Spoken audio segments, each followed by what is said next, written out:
Hello, I am DJ Fabrizia and today I'm gonna review the latest thing I have purchased for DJing. Last week, unfortunately, my small Pioneer Wego broke down. One of the channel, it's not actually working, and I was looking on the internet to find what I can get to replace it. And the problem was, and so I went to the Serato website and checked what kind of MIDI controllers are compatible with Serato. And unfortunately, the list for compact DJ controllers is very small. And for some reason, I guess the market is men and they like to have big toys to play with, but I am looking at actually having something light, portable, and well made. There are a few of them that are very small, the new Mark to Go, and there is another Pioneer Wego, and there is a Gemini, but they look a little bit like toys, to be honest. So I wanted something that looks sturdy, professional, and is light. So I found actually this product, the DJ kaoss korg, and it is incredibly small. It weighs 700 grams. It is even smaller than my laptop. So being a mobile DJ, I actually really need something small. So I plugged it in and it immediately recognized Serato because I have DJ Pro, Serato DJ Pro. The korg comes with the intro included, but if you have Serato DJ Pro, it works straight away.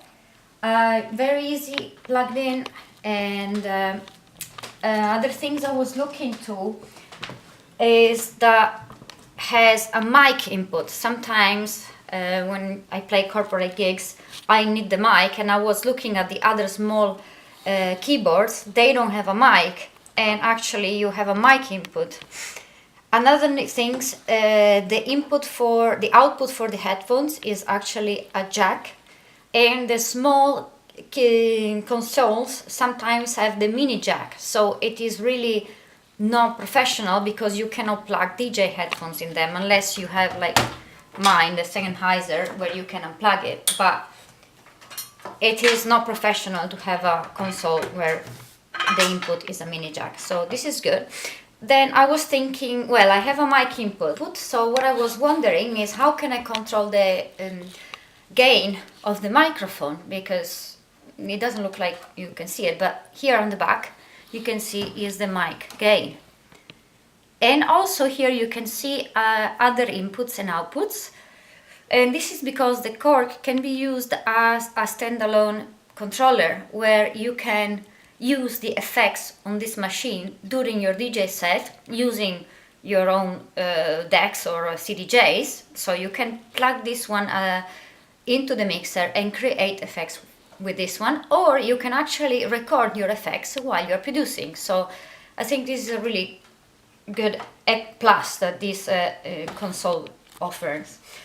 Another thing I was looking is that being a DJ that I come from vinyl, so that's why I went to Serato for my digital DJing.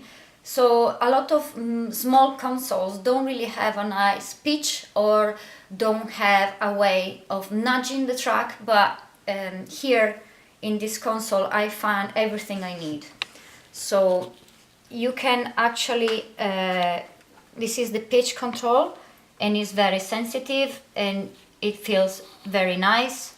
It works perfectly fine, exactly as a CDJ would do. And then you have this touchpad where you can move the track like you would do normally with a CDJ. And another thing I was wondering, you cannot really nudge it from the side as you would do with a CDJ, but there is something really cool. You can nudge the track by pressing these buttons here when this machine is set in without any selection. So you can actually make loops, you can create hot cues, and you can nudge the track to go a little faster or a little slower while you're DJing. So this is exactly what I needed. And another thing that was very important for me was to actually be able to jump through cue points in the track. And this one, being compact, doesn't have the ready set cue points as my older console had. You can see 1, 2, 3, you could jump through the cue points straight away. So I was wondering, and what do? You just simply set the machine in hot cue, and it will immediately recognize the cue points you already made in your track, so you can jump to the points. Obviously the limitation is that you can only have 3, but it's good enough for me. So now what you can do, what is most important about this console is that you have this FX pad that you can assign to which deck you want the effect to go. So you can just press FX, so the effect goes only on this plate, and if you want to have them both, you just press FX on both of them. And here you can select if you want to use the effects from Serato or the effects from the kaoss machine. So now I have the one in kaoss selected, and this is really cool because you can do you have 120 effects, and actually it's gonna take some time to learn and understand which ones are the best one for my sets. And for example, you can have some effects where you can create sounds on your go, on the go, so it's really flexible. And other effects like filters, delays, reverbs, they are all working when your track is playing. So now they are not going. So if I'm gonna go to a cue point and start playing my track, you can see I can easily add effects.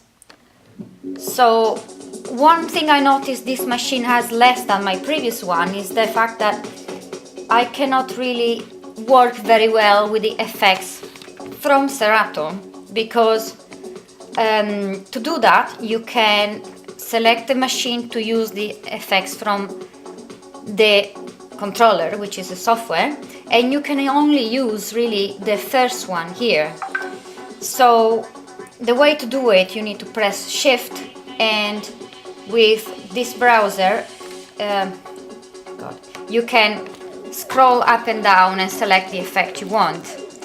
The problem is that you cannot really have more than one effect on one go. You cannot jump horizontally, so have an immediate go, but you can only do this. But it doesn't matter because the effects on this machine are much better than the one that are inbuilt into Serato.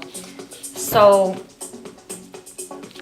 definitely here you have your gain for the deck, and here you have your master gain, and obviously here you have the volume for your headphones, and you can cue, so you can hear only the track you're about to play, or you can hear the master of the. As you can see, it's very easy to nudge the track by using this pad. You go slightly faster, slightly slower, because if you touch this one on top, it's like if you would touch the CDJ or the record, it stops the track. You cannot nudge it from the pad. So another thing you can do, you can go pressing Shift, and using this one you can jump at the very end of the track or at the very beginning. And it is very easy to set a cue point because you can just go to the part of the track you want. By using this one, you go precisely in the right spot, hold it there, and then go in the hot cue mode, press the next available slot, and you have set a cue point and you're ready to go. Okay. So another great thing of this machine is the cost. I mean, it's very hard to find because there are not very many that you can see online available, but you can find it in Europe for like 99 euros. I found on a website. I needed it fast, so I paid 150 pounds. On eBay you can get it for probably over 200, and in comparison to this other machine, this one, the new model, is 260 pounds, and I think this one looks pretty plasticky and less sturdy than this one. And the weight is higher, the size is bigger, so